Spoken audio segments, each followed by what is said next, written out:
I remember standing in the living room, the smell of store-bought cake filling the air, balloons taped to the wall, my sister laughing with her friends. It was supposed to be my day, but no one cared. My mother brushed past me carrying plates, my father fiddled with the stereo, and when I asked quietly, "Did you forget?" my mother snapped, "We didn't forget. It's just not important." Those words cut deeper than any knife. I went upstairs, sat on the edge of my bed, staring at the stack of overdue bills on my desk. Rent, utilities, medical payments. Life already felt heavy, and now even my own family had decided I wasn't worth celebrating. I thought about the years I had carried them, working double shifts at the warehouse, paying for groceries when Dad's hours got cut, covering my sister's tuition when she couldn't afford books. And yet here I was, invisible. Later that night I heard them downstairs singing "Happy Birthday" to her. My father's voice was loud, my mother clapped, and my sister blew out candles while I sat in the dark. I wanted to scream, but instead I pulled out the envelope I had hidden in my drawer. It was a letter, one I had written weeks ago, pouring out everything I had kept inside. I hadn't planned to share it, but their cruelty pushed me past the edge. The next morning I walked into the kitchen. My sister was bragging about the gift she got, my mother smiling proudly. I placed the envelope on the table. "Read it," I said. My father frowned. "What is this?" I didn't answer. My mother opened it, her hands trembling slightly. The words spilled into the room. I had written about every sacrifice, every time I had skipped meals so they could eat, every bill I had paid when they couldn't, every moment I had been there while they ignored me. I wrote about the nights I worked until dawn, the mornings I dragged myself to jobs I hated, the times I swallowed my own pain so they could smile. And then I wrote about the birthday, how they had erased me, how they had told me I didn't matter.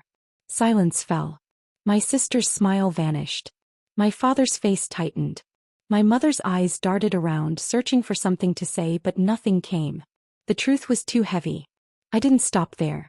I told them in the letter that I was done being their shadow. That from now on I would live for myself. That their neglect had carved something inside me, something that would never heal, but it had also given me strength. I wrote that I would no longer carry their burdens, no longer pay their debts, no longer sacrifice my own life for people who couldn't even remember my birthday. When my mother finished reading, her hands shook. My father looked pale, like the blood had drained from his face. My sister stared at the floor. No one spoke. I walked out of the house that day with nothing but my jacket and my wallet. I rented a small room across town, cheap and bare, but it was mine. I worked long hours, saved every dollar, and for the first time I spent money on myself. A decent meal, a pair of shoes that weren't falling apart, a second-hand guitar I had always wanted. At work, a coworker named Mike noticed I was alone. He invited me to his place one weekend. His wife cooked dinner, his kids laughed, and when they found out it had been my birthday, they baked a small cake. Nothing fancy, just a gesture. But it felt like a miracle. For the first time, someone had looked at me and said, "You matter." That night, I realized revenge doesn't always mean destruction. Sometimes it means showing people what they lost when they dismissed you.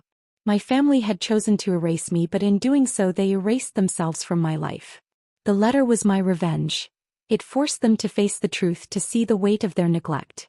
And their silence was proof that they understood. Months passed. My sister tried calling once, but I didn't answer.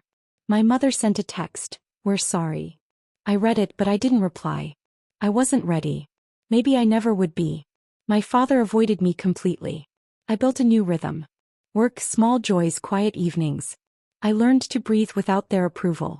I learned that dignity isn't given, it's claimed. And I claimed mine the day I walked out. On my next birthday, I sat alone in my room, lit a single candle on a cupcake I bought myself, and whispered, "Happy birthday." It wasn't grand, but it was real. I thought about the letter, about their pale faces, about the silence that followed. That silence was my victory. Because in America, where bills pile up, jobs vanish, and families fracture under pressure, sometimes the only miracle is finding your own worth. Sometimes it's a neighbor's kindness, a coworker's invitation, or the courage to walk away from those who refuse to see you. My family once said, "Your birthday doesn't matter." But when the letter was read, they couldn't look me in the eye. And now, every time I see my reflection, I know the truth. My birthday matters, my life matters, and I will never let anyone erase me again.